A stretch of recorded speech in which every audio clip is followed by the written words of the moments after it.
শুভ সকাল সবাইকে। আর এই তো দেখতে পাচ্ছেন বয়ামের মধ্যে এগুলো কি বলেন তো? আচ্ছা আমি বলে দিচ্ছি, এগুলো হচ্ছে বাগরখানি। অনেকেই কিন্তু চিনেন এবং অনেকের কিন্তু প্রিয় খাবার। আমার কাছে কিন্তু বাগরখানি অনেক পছন্দ, বিশেষ করে যেগুলো উপর দিয়ে একটু চিনির ক্রাঞ্চিনেসটা থাকে, ওই বাগরখানিগুলো আমার কাছে খেতে অনেক ভালো লাগে। পুরান ঢাকা যারা থাকেন তাদের কাছে তো বাগরখানি আর চা মাস্ট লাগবেই, ফেভারিট একটা খাবার। যারা পুরান ঢাকায় থাকেন তারা কিন্তু আমাকে জানাবেন, যদি কেউ আমার ফলোয়ার লিস্টে থেকে থাকেন, যে আসলেই কি কথাটা সত্যি কিনা। তো দেখতেই তো পারছেন আমি বাগরখানি দিয়ে আমার ব্রেকফাস্টটা সেরে নিচ্ছিলাম। আর বাগরখানি খেতে খেতে ওদিক দিয়ে দেখলাম আকাশের অবস্থা আচমকা একদম খারাপ হয়ে গেছে। খারাপ হয়েছে বলতে রীতিমতো বলাই চলে, তাণ্ডব শুরু হয়ে যাবে একটু পরেই, তুফান নামবে। বারান্দায় ছিল অনেকগুলো কাপড়, তাই দৌড়ে চলে গেলাম কাপড়গুলো সব তুলে ফেলতে, কারণ কাপড়গুলো তো শুকনো, এখন যদি বৃষ্টিতে ভিজে যায় তাহলে কাপড়গুলো শুকাতে আরেকটা সমস্যায় পড়তে হবে। যাই হোক, তো কাপড়গুলো তুলে নিচ্ছিলাম। আর কাপড়গুলো যখনই তুলতে যাই তখনই মনে হয় কি, আগে যখন বিয়ের আগে বৃষ্টি পড়তো কত সুন্দর ভিজতে যেতাম, মানে মনটা একেবারে অন্যরকম খুশি হয়ে যেত। আর এখন বৃষ্টি নামলে দৌড়াদৌড়ি করতে হয় কাপড় নিয়ে আসার জন্য। কাপড়ের টেনশন তো শেষ, এখন আরেক টেনশনে পড়েছি, সেটা হচ্ছে স্কুলে কিভাবে যাব এত জোরে বৃষ্টি নামলে, কারণ আকাশটা যেরকম কালচে হয়ে গেছে।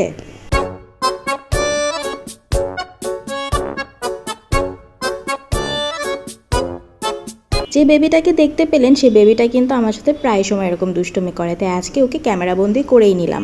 তারপর এই যে বোম্বে মরিচের সিঙ্গারা খেয়ে চলে গেলাম মিষ্টির দোকানে, কারণ জান্নাতের বাবা আর জান্নাত বলছিল ওদের মিষ্টি খেতে ইচ্ছা করছে। তো মিষ্টি দেখতে দেখতে এখানে আমাদেরকে আবার মিষ্টি টেস্ট করতে দিল, যেটা সব সময় আঙ্কেল করে। আর এই মিষ্টির দোকান থেকে আমার মিষ্টিগুলো কেনা হয়, আমাদের আম্মু কিনে বা আমরাও গেলে এই মিষ্টির দোকানেই যাই। তো এই তো মিষ্টি কিনে নিয়ে আসলাম, আর জানবাচার জন্য এই যে ওর পছন্দের ছানা, আর জান্নাতের বাবার জন্য চমচম। দুপুরে দেখলাম অনেক সুন্দর রোদ উঠেছে, তাই নিজেকে আর আটকাতে পারলাম না, তাড়াতাড়ি করে কাঁঠালের বিচি আর শুকনা মরিচগুলো রোদে দিয়ে দিলাম, যেগুলো আমার শাশুড়ি মা নিয়ে এসেছিল আমার জন্য।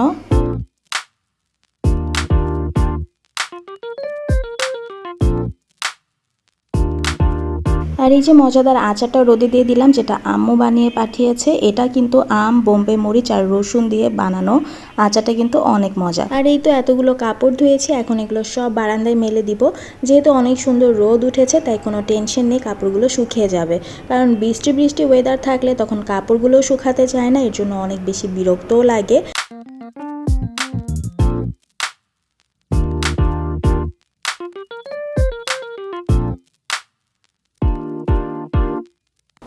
A few moments later. Lunch করতে বসে পড়লাম। আলহামদুলিল্লাহ আজকে লাঞ্চ মেনুতে ছিল ভাত, তার সাথে কাঁঠালের বিচি ভর্তা, করলা ভাজি, শুটকির তরকারি, আর ছিল গোস্ত, যেটা জাল দিতে দিতে একদম ভাজা ভাজা হয়ে যায়। আর ওই গোস্তটা খেতে কিন্তু অনেক মজা লাগে, স্পেশালি আমার কাছে তো অনেক ভালো লাগে, কারণ গোস্ত যত জাল দেওয়া হবে ততই কিন্তু এর মজাটা আরও বেশি দ্বিগুণ হয়ে যায়।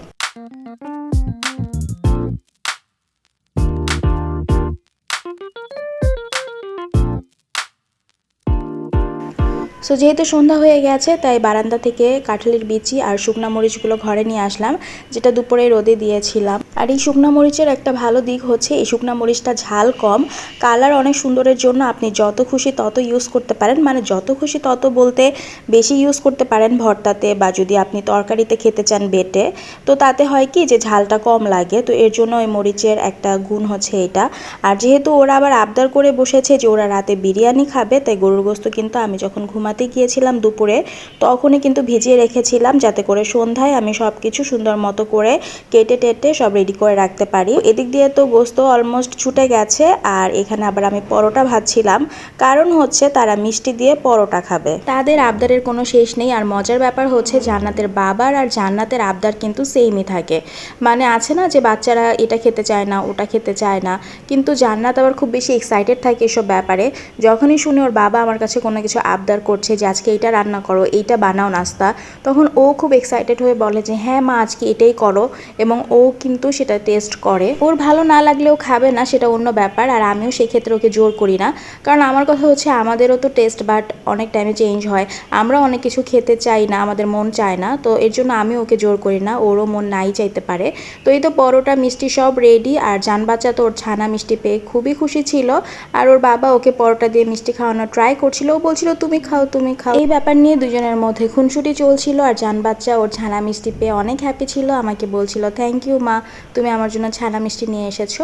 তো নাস্তা টাস্তা কমপ্লিট করে এখানে আমি আবার লেগে পড়লাম আমার আরেক কাজে, সেটা হচ্ছে বিরিয়ানির সব প্রিপারেশন নেওয়ার জন্য। তো এখানে গোস্ত কেটে রেডি করে রেখেছি, তার সাথে পেঁয়াজ, আলু। আর বিরিয়ানিতে যদি একটু আলুই না থাকে তাহলে কিন্তু ভালো লাগে না, তাই না? বিরিয়ানিতে আলু খেতে তো অনেক বেশি মজা লাগে। আর তার সাথে পোলাও চাল যা যা ছিল সব কিছু রেডি করে নিয়েছি।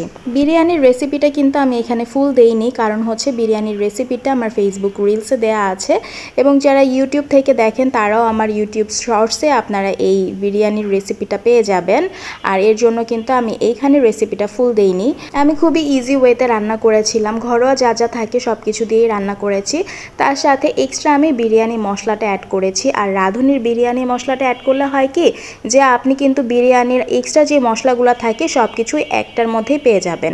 তারপর একটু চায়ের ক্রেভিংস উঠে গেল, কারণ সন্ধ্যায় চা খাওয়া হয়নি, তাই চা খেয়ে নিচ্ছিলাম। আর এখন কিন্তু আমি চা খাই না, যেহেতু এটা আগের ক্লিপ ছিল, তাই আসলে তখন তো চা খেতাম, বাট এখন আমি চাটা খুব বেশি মিস করি। আর আমার জান বাচ্চা এখানে কি খাচ্ছে একটু দেখে নিন।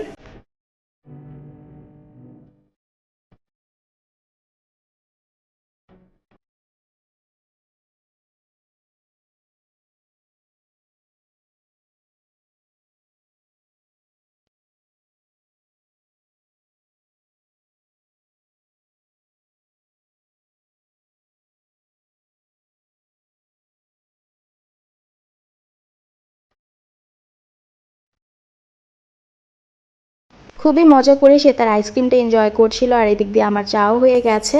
তো আমি এখন আমার চাটা এনজয় করব। আর মজার ব্যাপার আরেকটা বলি, সেটা হচ্ছে জান বাচ্চা আইসক্রিম খাওয়ার পরে যখনই দেখবে যে আমি আইসক্রিম খাচ্ছি, সে এমনভাবে এসে আইসক্রিমটা নিয়ে খাওয়া শুরু করবে, মনে হবে যে আইসক্রিমটা ওর আর আমি ওর কাছ থেকে একটু চেয়ে চেয়ে খাচ্ছি। ব্যাপারটা তখন ওই রকম হয়ে যায়। আর কোন আইসক্রিম হলে তো কথাই নেই, আমরা বড়রা যেরকম কোন আইসক্রিম লাস্টের পোর্শনটার জন্য ওয়েট করি, ও কিন্তু সেমটাই করে। যখনই ও দেখবে যে আমি কোন আইসক্রিম খাচ্ছি, ও বারবার চেক করবে যে মা ওই অংশটা কিন্তু আমাকে তুমি দিবে, লাস্টের টুকু কিন্তু আমি খাবো, এরকম একটা ব্যাপার থাকে।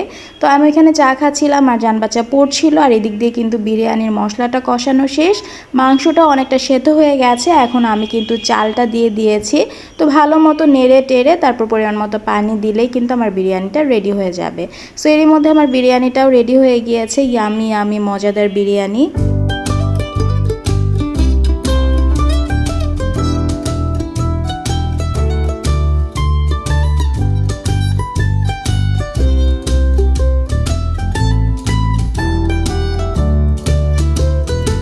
সালাদের জন্য সব কেটে রেডি করে রেখেছি, জাস্ট লবণটা মিক্সড করে নিয়ে এতে করে পানি ছেড়ে দিবে, যখন খাবো তখন মাখিয়ে নিব তাই।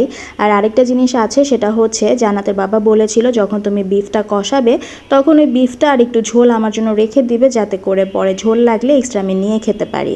তো এর জন্য ওর কথা মতোই আমি সাইডে কিন্তু আবার আলাদা করে একটা বাটির মধ্যে বিফ কিছুটা রেখে দিয়েছিলাম, তার সাথে ঝোল। আর এই বিফটাও কিন্তু খেতে মজা ছিল। মাশাআল্লাহ, আলহামদুলিল্লাহ, আমাদের ডিনার টাইম কিন্তু এখন স্টার্ট হয়ে গেছে। তো জান বাচ্চা তো খুব মজা করে বিরিয়ানিটা খাচ্ছিল।